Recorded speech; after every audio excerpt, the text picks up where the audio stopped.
bertambah-tambah lagi. Sebagaimana disebutkan dalam surat Ibrahim ayat 7, la in syakartum la azidannakum.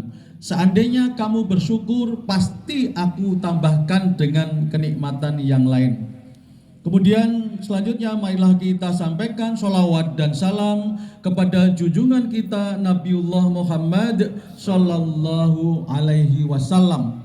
Kemudian selaku khotib saya mengingatkan kepada diri saya sendiri dan juga jamaah sekalian, marilah kita selalu menjaga dan meningkatkan ketakwaan kita, karena takwa merupakan satu-satunya pangkat yang dimuliakan di hadapan Allah. Sebagaimana disebutkan dalam surat Al-Hujurat ayat 13, inna akramakum indallahi atqakum. Sesungguhnya orang yang paling mulia di antara kamu sekalian di hadapan Allah adalah orang yang paling bertakwa. Allahu Akbar, Allahu Akbar, Allahu Akbar kabira. Jamaah rahimakumullah, saat ini kita sedang bersama merayakan Idul Adha 1445 Hijriah dengan rasa syukur, dan hendaknya kita merenung tentang makna atau hikmah hari raya Idul Adha. Salah satu ibadah yang diutamakan dalam merayakan Idul Adha adalah berkorban, menyembelih hewan korban untuk dibagikan kepada orang lain dan sebagian dimakan oleh keluarganya sendiri. Jamaah yang dirahmati Allah, ada beberapa hikmah yang harus kita pelajari, harus kita ambil dari ibadah kurban. Yang pertama, ibadah kurban adalah ungkapan syukur. Allah mengingatkan dalam surat Al-Kautsar ayat 1 dan 2, inna a'tainakal kautsar fasholli lirabbika wanhar. Sungguh kami telah memberimu nikmat yang banyak, maka laksanakanlah sholat dan berkorban untuk Tuhanmu. Mengingatkan diri dan keluarga untuk bersyukur adalah hal yang sangat penting, karena banyak orang yang tidak bersyukur bahkan ketika kenikmatan berlimpah. Diingatkan dalam surat Saba ayat 13, wa qalilum min ibadiyas syakur, wa qalilum min ibadiyas syakur, wa qalilum min ibadiyas syakur. Sedikit sekali hamba yang mau bersyukur. Jangan sampai kita termasuk orang yang tidak bersyukur. Salah satunya kita mensyukuri kenikmatan rezeki dengan berkorban. Berkorban itu diniatkan untuk sekeluarga. Yang kedua, ibadah korban adalah pendekatan kepada Allah.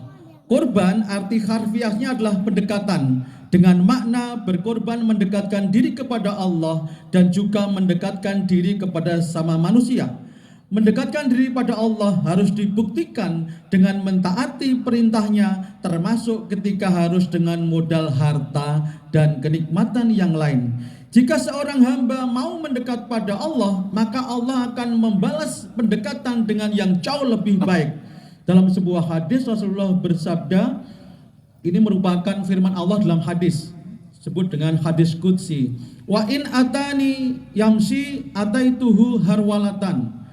Jika seorang hamba datang kepadaku dengan berjalan, maka aku Allah akan mendekatinya dengan berjalan cepat. Hadis riwayat Bukhari dan Muslim. Allah berfirman bahwa sesungguhnya secara objektif Allah itu dekat dengan hambanya.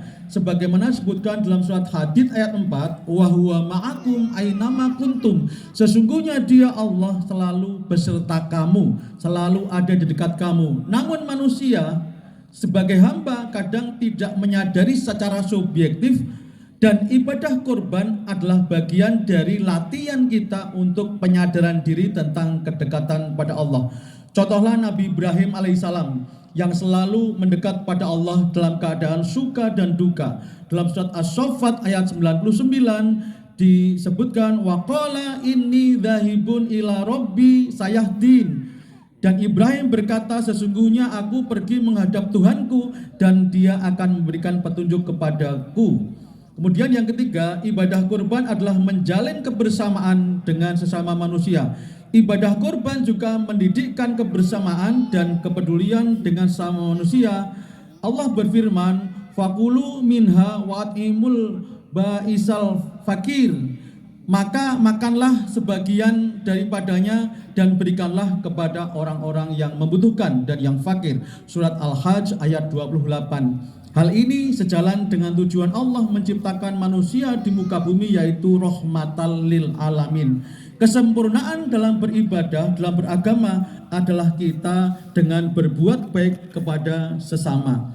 Diingatkan dalam surat Al-Ma'un ayat 1-3. Siapa yang beribadah, siapa yang beragama tapi tidak peduli dengan orang lain, itu disebutkan dengan mendustakan agama. Yang keempat, hikmah kurban adalah agar doa lebih dikabulkan. Menjawab panggilan Allah dengan maksimal kemampuan menjadikan doa lebih dikabulkan. Allah berfirman, ujibu da'watad da'i idza da'an falyastajibu li wal yu'minu bi la'allahum yarsyudun.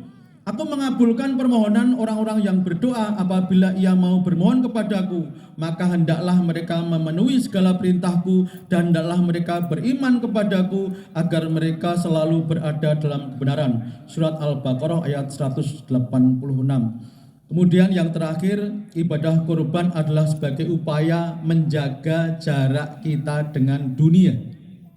Dunia dengan segala keindahannya bisa menerlenakan manusia.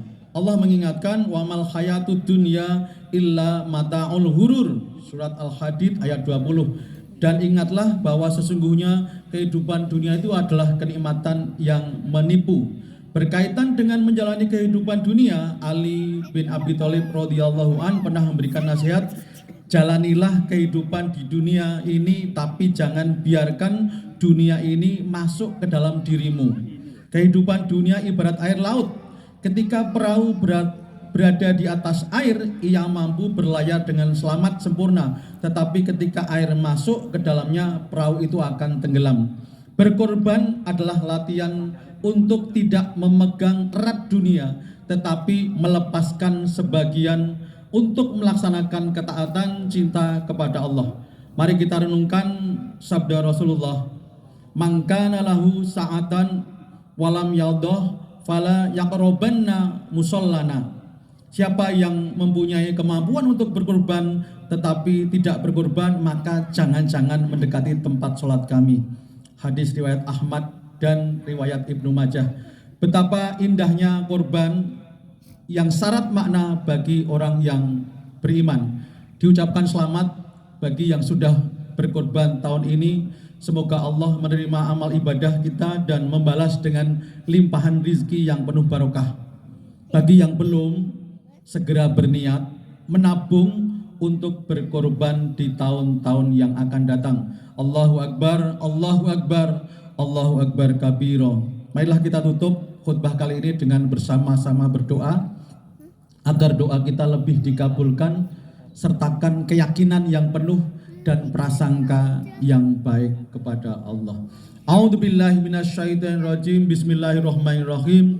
Allahumma ighfir lil muslimina wal muslimat wal mu'minina wal mu'minat al ahya'i minhum wal amwat. Innaka sami'un qaribun mujibud da'wat ya qadiyal hajat.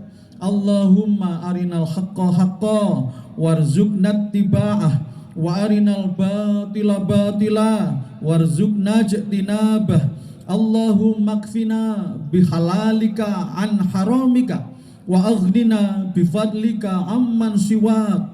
Rabbana hablana min azwajina wa dzurriyyatina qurrata a'yun waj'alna lil muttaqina imama. Allahumma inna nas'aluka ilman nafi'a wa rizqan thayyiba wa amalan mutaqabbala. Rabbana atina fid dunya hasanah wa fil akhirati hasanah wa qina adzabannar. Walhamdulillahi rabbil alamin. Wala dzikrullahi akbar. Wassalamualaikum warahmatullahi wabarakatuh.